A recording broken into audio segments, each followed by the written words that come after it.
2013 میں وہاں فرانس کے ایک شہر لیون،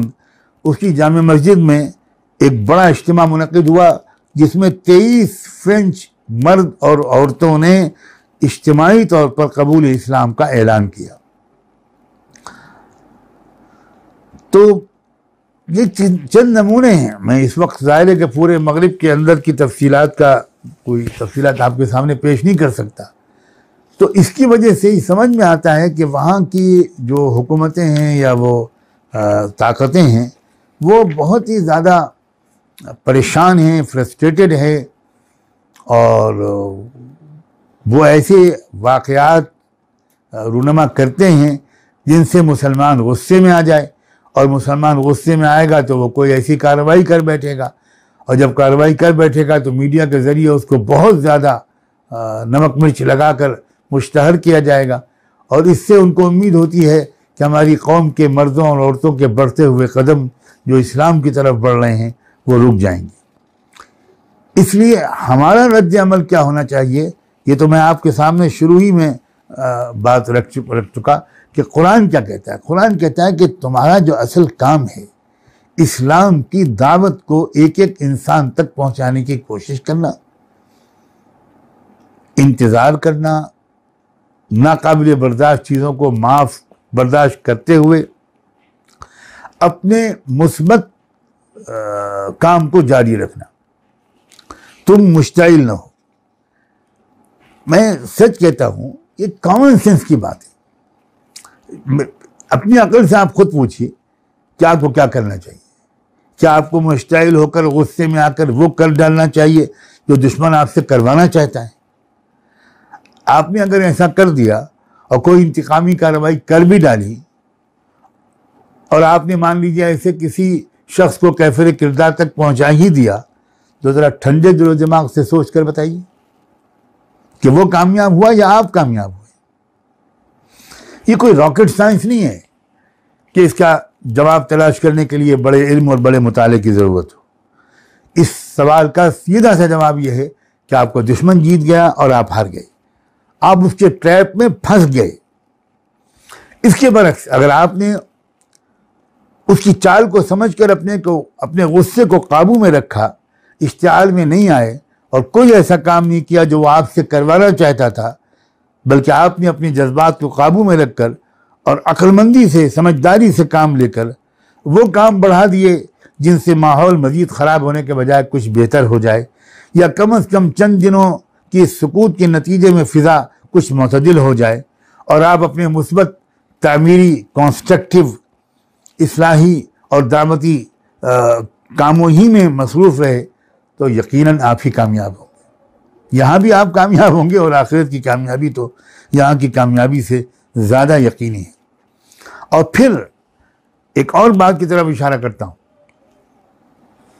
اس طرز عمل کے نتیجے میں نفسیاتی طور پر، سائیکولوجیکلی، مینٹلی آپ کو ایک اطمینان کی کیفیت محسوس ہوگی، اعتدال کی کیفیت محسوس ہوگی،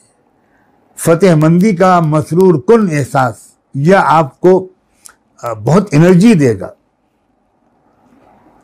آپ اپنے حوصلے میں آپ کو لگے گا کہ بلندی آ گئی، اپنے دل و دماغ میں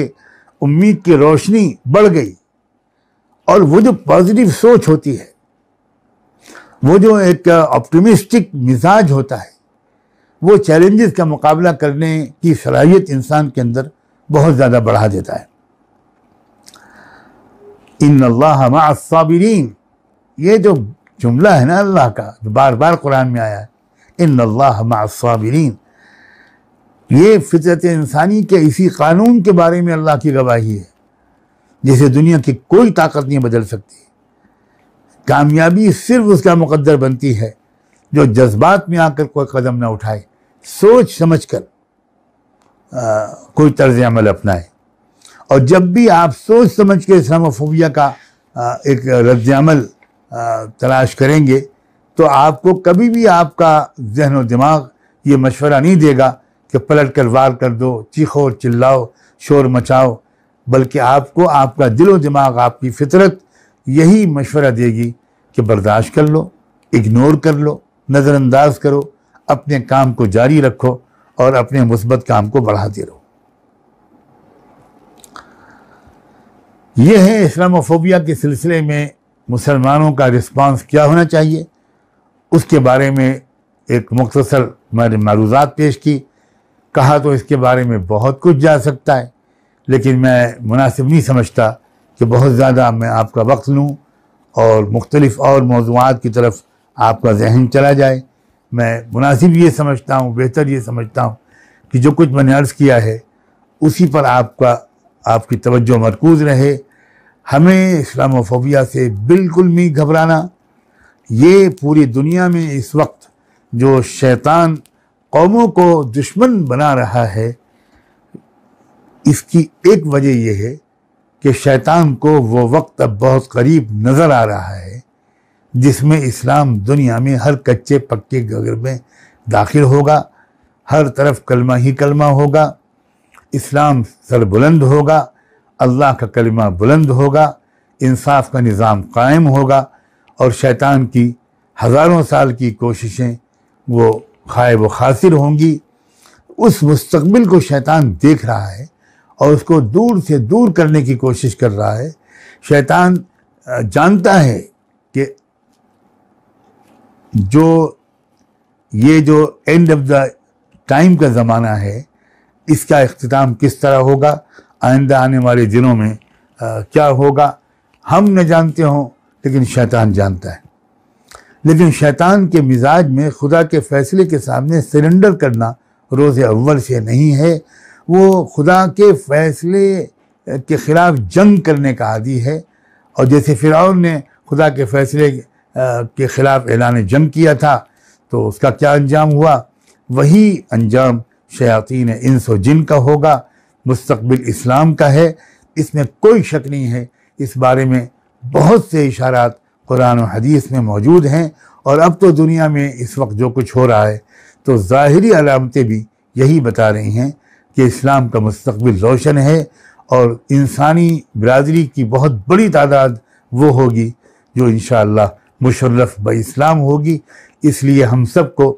کسی خوف و ہراس میں بھی مبتلا ہونے کی ضرورت نہیں، غصے میں آنے کی بھی کوئی ضرورت نہیں۔ ہم کو اپنے کام کو جاری رکھنا چاہیے، سمجھداری اور بہادری دونوں کے ساتھ حالات اور چیلنجز کا مقابلہ کرنا چاہیے۔ نہ صرف سمجھداری کافی ہے، نہ صرف بہادری کافی ہوگی، ہمیں دونوں کے ایک حسین امتزاج کی ضرورت ہے، اور یہ حاصل ہوگا ایک اچھی اور جامع تربیت کے ذریعے۔ میں امید کرتا ہوں کہ ہم سب اپنے لیے اس تربیت کا سامان فراہم کریں گے، تلاش کریں گے کہ کہاں سے ہم کو ایک جامع، معتدل، بیلنسڈ اور متوازن اور کمپریہنسو قسم کی تربیت مل سکتی ہے، جس تربیت کے ذریعے ہمارے اندر بہادری اور شجاعت کا عنصر بھی مضبوط ہو، اور سمجھداری اور دانش مندی کا بھی عنصر مضبوط ہو، اور حکمت اور ہمت، ان دونوں کے حسین امتزاج کے ذریعے انشاءاللہ ہم اللہ کی مدد سے ان چیلنجز کا سامنا کرنے میں کامیاب ہوں گے۔ ویڈیو کے نیچے سبسکرائب کے بٹن پہ کلک کریں، بیل کے آئیکن پہ کلک کیجئے تاکہ ہر نئی ویڈیو کی نوٹیفیکیشن آپ کو مل جائے۔